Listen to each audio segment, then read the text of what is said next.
कार्यक्रम के प्रायोजक हैं सोनालिका ट्रैक्टर, हर किसान की पहली पसंद। अधिकृत विक्रेता वीरेंद्र पूनम पटेल, साक्षी ट्रैक्टर्स एंड मोटर्स, गल्ला मंडी के आगे, खुरई रोड, सागर। हम लोग आगे बढ़ते हैं। आर्थिक पत्रकार वार्ता में पूर्व राष्ट्रीय उपाध्यक्ष आदरणीय भाई साहब चौहान जी का भाई साहब का आगे बंधन अभिनंदन करते हैं। निर्माण हुआ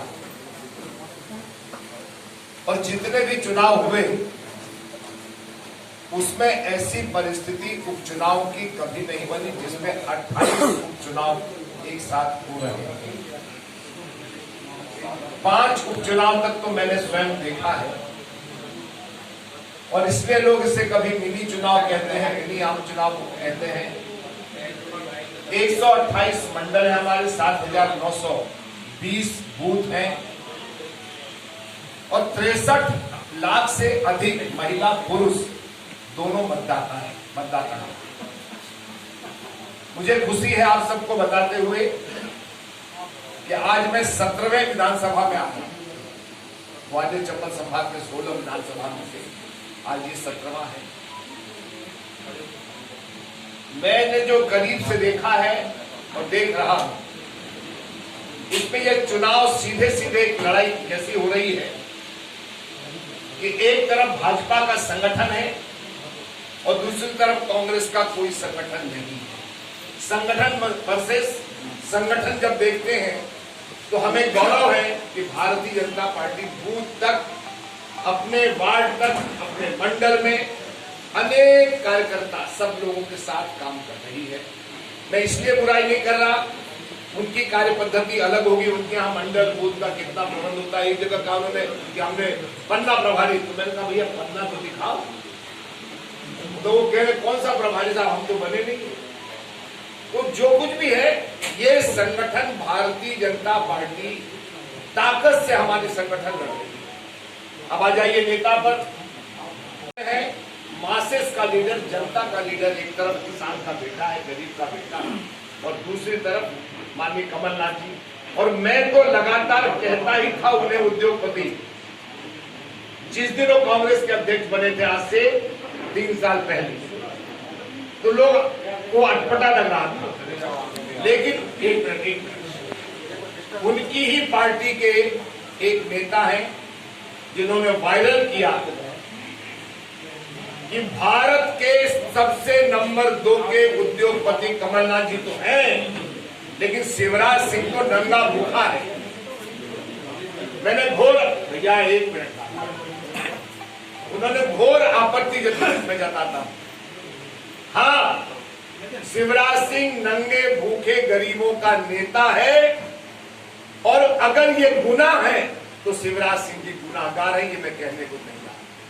लेकिन कांग्रेस ने ही कह दिया कि मेरा नेता तो सबसे बड़ा उद्योगपति है, हालांकि उनकी जानकारी सही नहीं है।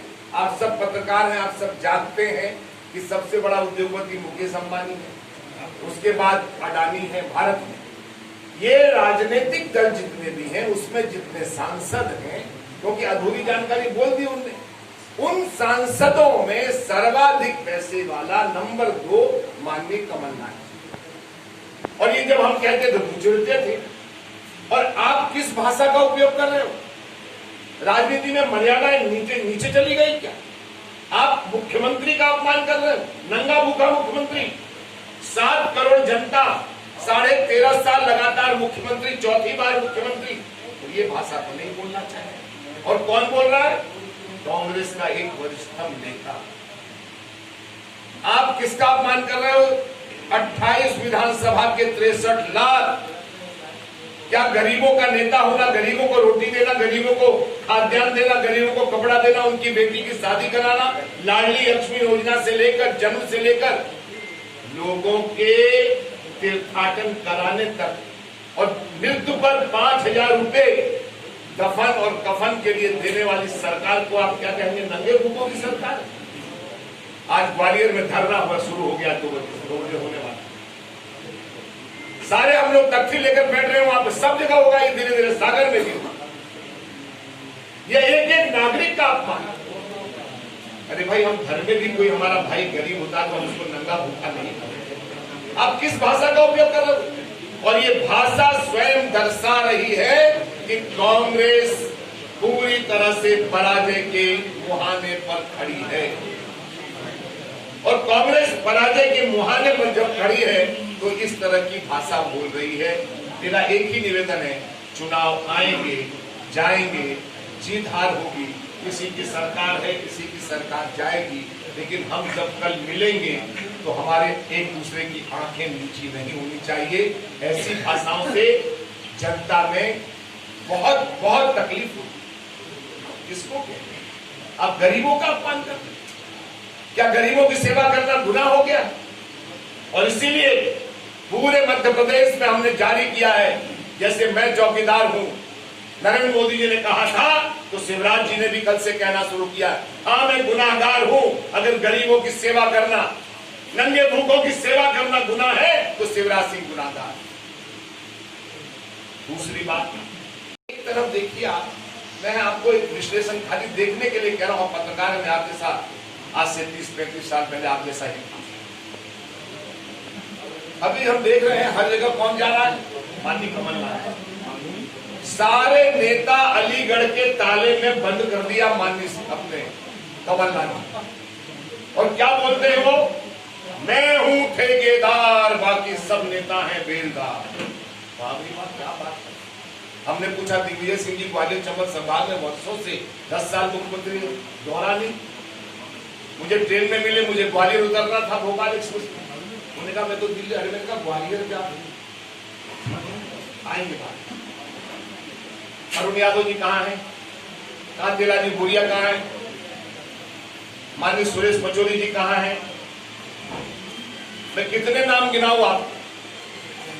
और खास करके ग्वालियर चंबल संभाग में पहली बार ऐसा होगा जहां पोलिंग, क्योंकि तो कांग्रेस तो सिंधिया जी की थी वहां और वर्षों से थी, और सारे के सारे लोग भारतीय जनता पार्टी का। और इसलिए मैंने कहा कमलनाथ जी से आपके माध्यम से कहना चाहता हूं कि मुझे 10 नवंबर के पहले आप एक सीट बता दो, आप कौन सी जीत रहे हो। क्योंकि देखिए आप मेरे से बड़े नेता हैं, आप 30 साल सांसद रहे, वर्षों से केंद्रीय मंत्री रहे 10 साल, आप मुख्यमंत्री रहे 1.5 साल, और आपका अनुभव मेरे से बहुत बड़ा। मैं तो सामान्य परिवार का आदमी।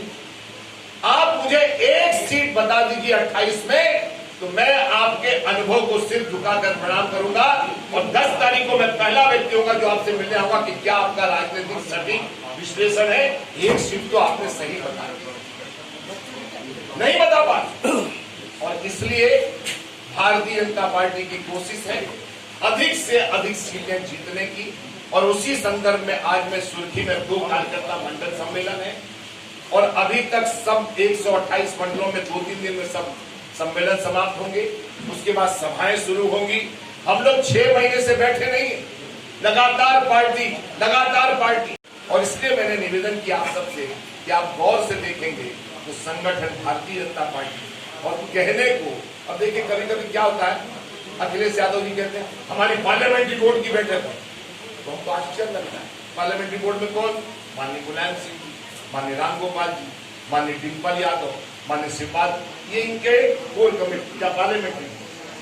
अब ये घर घर की पार्टी है, परिवारों की पार्टी। और इसलिए मैं अपने अनुभव के आधार पर कह रहा हूं, कांग्रेस की इस चुनाव में बहुत दुर्गति होगी, हो रही है, और उसके कारण वो जाने। हम तो इतना जानते हैं, एक तरफ विकास है, एक तरफ विनाश है, एक तरफ 15 महीने का भ्रष्टाचार है, एक तरफ क्या है। और ये सब चीजें जब जनता देखती है तो उसके मन में एक भाव आता है कि हमारा मामा, हमारा भाई, गरीबों का नेता, किसानों का बेटा, जन जन के बीच में जाने वाला शिवराज सिंह चौहान है। तो शिवराज जी के ऊपर, उसको देखकर, भारतीय जनता पार्टी को देखकर, कांग्रेस सब जगह थी हमारे यहाँ पर भी, लेकिन अब कांग्रेस सिंधिया जी ने तोड़ना शुरू किया है। तो अब 1 पर 11, कांग्रेस 9-2-11। अब आपका कोई सवाल हो तो पूछिए। ना यही आया था मीडिया में, ना गलत। मैंने कहा कि मैं उनको सही नेता मानता हूं। कमलनाथ जी को अगर एक सीट बता दे, नहीं है वो सही। अरे मैं कहा कह रहा हूं, मैंने कहा एक सीट बता दे कि 28 में से कौन सी जीत डिक्लेयर कर दे। अब मैंने तो ये तो नहीं कहा, मैंने तो ये कहा कि अधिक से अधिक। प्रभात जी, जी आप भारतीय जनता पार्टी के बहुत निष्ठावान जी मानता हूँ है ना। इसमें कोई तो भारतीय जनता पार्टी ने मुहावरा भी दिया था, चाल चहल चेहरा। जी जी तो भारतीय जनता पार्टी में ऐसे बच्चल और मेहमानों को आप स्वागत कर रहे हैं, हमको सिरमौर बना रहे, क्या ये उचित है? राजनीति में असंभावनाओं के दरवाजे और संभावनाओं के दरवाजे सदैव खुले रहते हैं। आज क्या है और कल क्या होगा, स्थायी दोस्त और अस्थायी मित्र कोई नहीं होता। इसमें आपने जिन्हें बच्चलन कहा, जो कुछ भी कहा, वो आप भी बुजुर्ग हैं, मेरे बड़े भाई हैं, लेकिन मैं एक बात कहना चाहता हूं आपसे कि राजनीति में अगर कोई आता है, हमारे यहाँ बड़े बड़े लोग कह गए हैं कि आज का विरोधी कल का समर्थक है, अपने व्यवहार से उसे जीता। और दूसरा, मेरा कोई सरकार मुझे दे रहा है अपने समर्थन से अपने विधायकों को लाकर, तो क्या हम सरकार नहीं बनाए? अब ऐसा तो और 15 महीने जो देख लिया हमने, हमारे कार्यकर्ताओं के मकान दुकान सब तोड़ने, जेलों में बंद लगातार किया, तो क्या ये अन्याय से है? चलिए हमारा नहीं, लाडली लक्ष्मी योजना से लेकर 5,000 रुपए जो हम दफन कफन के लिए देते थे, वो सब बंद कर दिए। कहा कि 51,000 रुपए देंगे, 25 मौके पड़ गए, कहा स्कूटी देंगे, साइकिलें बंद कर दी। इसलिए सारी परिस्थितियों का अवलोकन करके जब ज्योतिरादित्य जी ने कहा कि मैं भाजपा में आना चाहता हूं, तो सहर्ष हम तो इस बात को हमेशा कहते हैं। दूसरा, कांग्रेस के सामान्य नेता नहीं थे, राष्ट्रीय महासचिव थे। लोग कहते थे next to Rahul, next to Priyanka Vadra, next to Sonia Gandhi, और इसका प्रमाण भी मिला। उत्तर प्रदेश में उनका सारी जिम्मेदारी दी गई थी। इसलिए हम भी राजनीति करते हैं, सत्ता को सेवा का आधार मानते हैं, और सत्ता को सेवा का आधार मानते हुए हमने उनका स्वागत किया, हमने सरकार बनाई। आपने अभी बात शुरू की है कांग्रेस का संगठन, जी तो भाजपा का संगठन तो हमेशा से मजबूत रहा है, लेकिन इस वक्त ऐसी क्या जरूरत पड़ गई भाजपा को कि ये बात कहनी पड़ रही है तमाम जगह जाकर कि कांग्रेस का संगठन कमजोर है और भाजपा का बहुत मजबूत है? इस टाइम क्या जरूरत है तो भाजपा को ये बताने की कि हमारा संगठन मजबूत है? अभी ये बताओ, हम ये क्या कहेंगे? बताने की जरूरत नहीं, तो दिख रहा है ना। संगठन एक ताकत है, संगठन एक शक्ति है, संगठन जनता के बीच जाने का एक सेतु है। कार्यकर्ता हमारा जमीन का आधार है, हमारे परिणाम का, हमारे चुनाव परिणाम का आधार है। और जब हम क्षेत्र में जाते हैं मित्र, तो देखते हैं कि संगठन क्यों, और हम सीख ले रहे हैं कि संगठन सर्वोपरि। नेता भी हमारे यहाँ कार्यकर्ता माना जाता है, और इसलिए यह बात मैं कहने आया हूं कि संगठन सदैव जीवित रहता है अगर संगठन को जीवित रखने वाले कार्यकर्ताओं के साथ हम कंधे से कंधा मिलाकर। वैसा हम यह पूछना चाह रहे हैं, अभी आप लेकिन आपकी सरकार जिसने बनाई, आपको तो उसने आप लोगों ने तो उसको पोस्टर से गोल कर दिया। कैसे? कितना अच्छा सवाल किया। उस पोस्टर पर किसी और का फोटो है, 4 लोगों को छोड़ के। व्यवस्था हमारे यहाँ प्रमुख है प्रधानमंत्री और राष्ट्रीय अध्यक्ष, यहाँ प्रदेश अध्यक्ष और मुख्यमंत्री। मेरा फोटो होता तो ऑब्जेक्शन, नरेंद्र सिंह जी का होता तो कैलाश, ये सब राष्ट्रीय पदाधिकारी हैं। मेरे को छोड़कर मैं अभी 1 महीने पहले मुक्त हुआ। उन्हीं की दम पे तो सरकार बनी, उनको तो नहीं आप सुन तो लीजिए। अब ये फिर वही बात वापस आई है तो उन्हीं की दम पे आई। अरे मैं कहा कह रहा हूँ कि नहीं, लेकिन व्यवस्था है। आज की तारीख में वो सांसद है, और वो भी इस बात को समझते हैं कि व्यवस्थाओं में चलना पड़ता है। पंजाब के हरियाणा के किसान लगातार आंदोलन कर रहे हैं, मध्य प्रदेश के किसान, मध्य प्रदेश में कोई आंदोलन नहीं हो रहा है, तो क्या मध्य प्रदेश के किसान हरियाणा पंजाब के किसानों से ज्यादा समझदार है? और कृषि बिल को जो लाए है, कानून बन गया है, उसका मध्य प्रदेश पर कोई प्रभाव नहीं पड़ेगा? भारत में किसानों को अगर सर्वाधिक सुविधा उनके आवश्यकता को, अब देखिए फिर थोड़ा अन्यथा मत देना। कमलनाथ जी से एक पत्रकार ने पूछा कि रबी की फसल, दे रहा हूं उत्तर दे रहा हूं। बिलों के बारे में बताइए। अरे मैं इसी कांग्रेस को छोड़ दीजिए। अरे मैं एक, अरे उसी से जुड़ा मेरे भाई। उनको पूछा कि रबी फसल कौन सी होती है, खरीफ की। अरे कहाँ चक्कर में पड़ गया। आपका उत्तर है मध्य प्रदेश में अभी 10,000 रुपए पर एनम किसने कही है भुगतान देने, 6,000 केंद्र की, 4,000 राशन।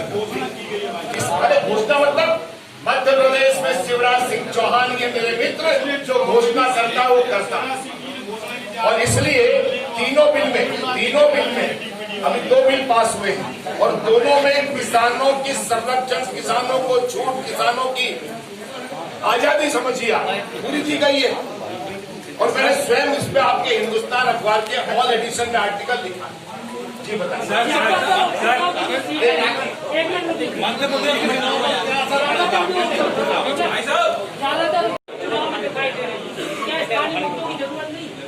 देखिए ये जो जंग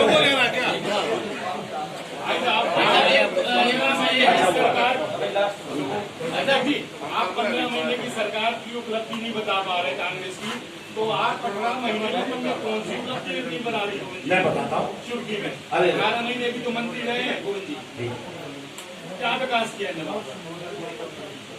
इसीलिए तो गोविंद सिंह ने छोड़ा। चलिए भाई साहब एक प्रश्न और, आप बोल रहे थे कांग्रेस बदल के जो भाजपा पार्टी में आए, भाजपा प्रत्याशी बने, वो मतदाताओं को गर्दन दबाने की धमकी देकर वोट मंगा रहे हैं। कौन? शिवपुरी से करेराम से आपके विधानसभा विधायक प्रत्याशी है, ये गर्दन दबाने की धमकी दे रहे हैं मतदाताओं को। ये सही है? कल ही करेगा था, मैं किसी ने नहीं बताया। की खबर है, अखबार में वीडियो मैं है। आपका ही दोस्त हूँ, कहीं न कहीं कुछ बातें होंगी, आपसे कुछ बातें होंगी, लेकिन मुझे इसकी जानकारी भी नहीं है और ऐसी घटना कल तो नहीं घटी। इसका लाइव वीडियो भी है, उसमें डला हुआ है। मैंने कहा था कुछ बातें और मुझे नहीं पता, जानकारी नहीं। दिल्ली चुनाव के प्रभारी थे आप, मैं दिल्ली चुनाव मैं 2015 से आपको केंद्र में कोई नेतृत्व नहीं मिला, क्या कारण है? कोई जिम्मेदारी नहीं थी? अच्छा सवाल ने आपको पीछे कर दिया, पूरी तरह से हानि दे आपके दिल्ली चुनाव 2003 से और 2.5 साल के लिए मैं प्रदेश अध्यक्ष बना था। मेरे से सीनियर कोई भी पदाधिकारी नहीं है, इंक्लूडिंग राष्ट्रीय अध्यक्ष जी सही। और इसलिए नए नौजवानों को जैसे गौरव बने, तो क्या हमारे मित्र लोग नाराज हो जाएंगे? क्या आने? जब मैं गया था 48 साल की, एक दिन लगे लेकिन पूरी आप क्या है, आप मेरे नेता बन जाते। आप मेरी बात तो सुन लो। अब मैं क्या कहना चाह रहा हूँ कि मेरी भूमिका मेरी पार्टी तय कर। मैं 2 बार राज्यसभा में गया, क्या आने वाली पीढ़ी को रास्ता नहीं देना चाहिए? इसलिए तो मैं पार्टी का, जैसा कि आपने कहा था युवाओं को मौका दिया जा रहा है, विधानसभा में टिकट दिया जाता है, युवाओं को मौका क्यों नहीं दिया जाता? आपको जानकारी नहीं है, 107 मेरे विधायक हैं, उसमें 56 विधायक 50 के नीचे के, आपकी जानकारी चलिए सब सवाल भाजपा के प्रत्याशी क्या आगे प्रत्याशी अब देखो आगे ले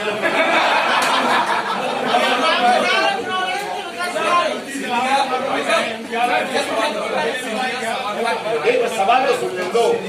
प्रत्याशियों की हालत खराब, ज्यादा खराब है कि भाजपा समर्थक? एक भी प्रत्याशी की हालत खराब नहीं है। कंधे से कंधा मिलाकर सबको साथ लेकर एक लक्ष्य की 28 सीटें जीतेंगे। न तेरा न मेरा। जब भाजपा का हो गया, जिन्होंने सदस्यता ले ली, उसके बाद कोई सवाल नहीं। बोलो भारत माता की।